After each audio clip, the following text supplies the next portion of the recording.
હે ભોળા દાદા, આપણે ખેતી બંધ કરી દેવાની છે કાયમ? આપણે ભૂંગળા બટાકા જ વેચવાના છે? ના ના, એટલે ખેતી તો કરવાની જ છે. આ તો આપણે નવરા છે ને તો તારો પગાર બારો બારો નીકળી જાય ને. લ્યો બોલો, તમે 500 વીઘાના માલિક છો, તમારે તો મને બેઠા બેઠા પગાર આપી દેવાય. પણ તે ક્યાં આખું વરા કઈ કામ કર્યું? પગાર તો બેઠા બેઠા તો આપ્યો. કામ તો કરું જ છું ને, તમે જે કોઈ કામ કરું જ છું ને. તો જો ભૂંગળા બટાકા વેચવા દઉં તો નહીં? આ ભૂંગળા બટાકા વેચવા જાય શું કરે? એ આપણે બે હાટુ થોડાક નોખા બટાકા મૂકી દઉં ને ખાવા. હજી તો એક બટેકું વેસાણું નથી ને ત્યાં તો બટેકા નોખા કાઢવા માંડ્યો. એક બટેકું નથી ખાવાનું. એ હારું, એક બટેકો નહીં ખાવ, બે બટેકા. બે બટેકા નહીં, એક કઈ બટેકું નથી ખાવાનું.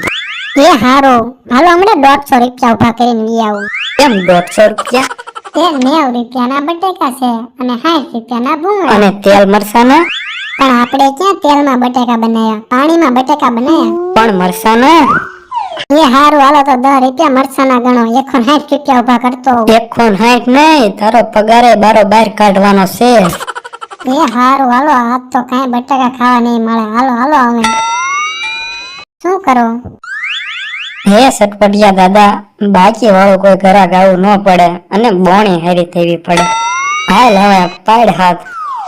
એ હાલો, ભૂંગળા બટેકા આવી ગયા, તીખા તીખા તમતમતા લસણિયા ભૂંગળા બટેકા.